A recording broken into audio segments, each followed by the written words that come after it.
ಲೋಕಾಯುಕ್ತ ಆಫೀಸಲ್ಲಿ ಬಂದಿದ್ದೀವಿ. ಈಗ ನಾವು ಅವರಿಗೆ ಲೋಕಾಯುಕ್ತರಿಗೆ ಭೇಟಿಯಾಗಿ ನಮ್ಮ ವಿಚಾರ ಏನಿದೆ, ನಮ್ಮ ಆತಂಕ ಏನಿದೆ, ನಾವು ಇದನ್ನ ಬಹಳ ಆತಂಕದಿಂದ ಮಾಡ್ತಾ ಇದ್ದೀವಿ. ನಮಗೆ ಬಹಳ ಆತಂಕ. ಮತ್ತೆ ಈ ನಾಡನ್ನ, ಈ ದೇಶವನ್ನ, ಈ ದೇಶ ಮತ್ತೆ ಈ ನಾಡಿನ ಸಾಮಾನ್ಯ ಜನರನ್ನ ಉಳಿಸ್ಕೋಬೇಕು ಅಂತ ಹೇಳಿ ನಾವು ಹೋರಾಟವನ್ನು ಮಾಡ್ತಾ ಇರುವಂತದ್ದು. ಸಾಮಾನ್ಯ ಜನರಿಗಾಗಿ ಹೋರಾಟವನ್ನು ಮಾಡ್ತಾ ಇರುವಂತದ್ದು. ಇವತ್ತು ಪೊಲೀಸರು, ದುಡ್ಡಿರುವಂತ ಮಂದಿ, ಅಧಿಕಾರದಲ್ಲಿರುವಂತ ಮಂದಿ, ಅಧಿಕಾರಿಗಳು, ರಾಜಕಾರಣಿಗಳು ನೂರಾರು ಕೋಟಿಯನ್ನ ಲೂಟಿ ಮಾಡಿರ್ತಕ್ಕಂಥ ಜನರು ಹೇಗೆ ಬದುಕ್ತಾರೆ.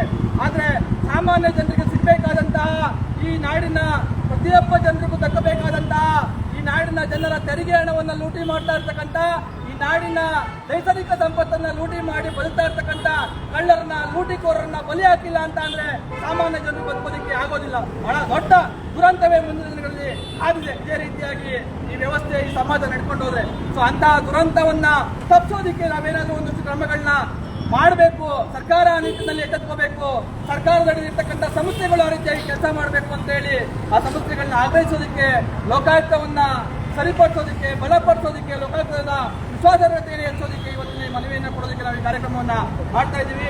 ನಾವೀಗ ಲೋಕಾಯುಕ್ತ ಅವರನ್ನ ಒಳಗಡೆ ಹೋಗ್ತಾ ಇದ್ದೀವಿ. ಅವರನ್ನ ಭೇಟಿ ಮಾಡಿ ನಮ್ಮ ಮನವಿ ಏನಿದೆ, ನಮ್ಮ ಆತಂಕ ಏನಿದೆ, ನಾಡಿನ ಜನರ ಹಿತಕ್ಕಾಗಿ ಏನು ಈ ಒಂದು ಮನವಿ ಇದೆ ಅದನ್ನ ಅವರು ಸ್ವೀಕರಿಸಿ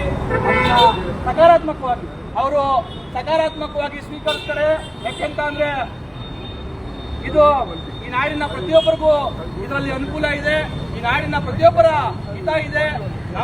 ನಾವೆಲ್ಲ ಬೆವರು ಸುರಿಸಿ ಕಟ್ಟತಕ್ಕಂಥ ತೆರಿಗೆ ಹಣವನ್ನ ಯಾವ ರೀತಿಯಾಗಿ ಉಳಿಸ್ಕೋಬೇಕು, ಯಾವ ರೀತಿಯಾಗಿ ಕಾಪಾಡ್ಕೋಬೇಕು, ನಮ್ಮ ತೆರಿಗೆ ಹಣವನ್ನು ಕಾಪಾಡ್ಕೊಳ್ಳೋದಕ್ಕೆ ಯಾವೆಲ್ಲ ಕ್ರಮವನ್ನು ಸರ್ಕಾರ ತೆಗೆದುಕೋಬೇಕು, ಮತ್ತೆ ನಮ್ಮ ತೆರಿಗೆ ಹಣವನ್ನ ಉಳಿಸೋದಕ್ಕೆ ಲೋಕಾಯುಕ್ತರು ಯಾವೆಲ್ಲ ರೀತಿಯಲ್ಲಿ ಕೆಲಸ ಮಾಡಬೇಕು ಅನ್ನೋದನ್ನ ಕೇಳುವಂತಹ ಹಕ್ಕು ಈ ದೇಶದ ತೆರಿಗೆ ಕಟ್ಟತಕ್ಕಂಥ ನನ್ನಂತ ನೂರಾರು ಕೋಟಿ ಜನರಿಗೆ ಇದೆ ಅಂತ ಹೇಳಿ ನಾನು ಭಾವಿಸ್ಕೊಂಡಿದ್ದೀನಿ. ಆ ಹಕ್ಕನ್ನ ನಾನು ಅವರಿಗೆ ಕೇಳೋದಕ್ಕೆ, ಆ ಹಕ್ಕಿನ ಆಧಾರದ ಮೇಲೆ ನಾವು ಅವರಿಗೆ ಮನವಿ ಮಾಡೋದಕ್ಕೆ ಇವತ್ತಿನ ಬಂದಿದ್ದೀವಿ. ಆ ಮನವಿಯನ್ನು ಅವರು ಸಕಾರಾತ್ಮಕವಾಗಿ ಸ್ವೀಕರಿಸಿ ಆ ರೀತಿಯಾಗಿ ನಡ್ಕೊಳ್ತಾರೆ ಅಂತ ಹೇಳಿ ವಿಶ್ವಾಸವನ್ನ ಇಟ್ಟು ನಾನು ಲೋಕಾಯುಕ್ತರನ್ನ ಭೇಟಿ ಹಾಕೋದಕ್ಕೆ ಈಗ ಹೋಗ್ತಾ ಇದ್ದೀನಿ. ನಮಸ್ಕಾರ.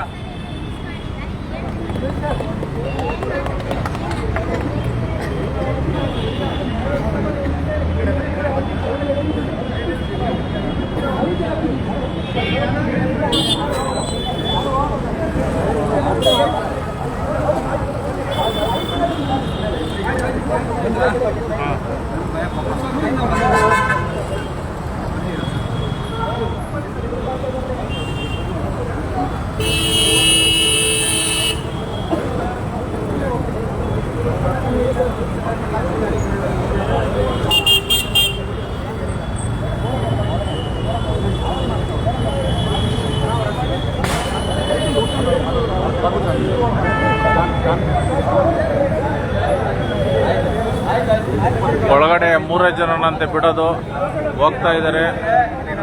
ಬಂದ್ಮೇಲೆ ಮಾಡ್ತೇನೆ.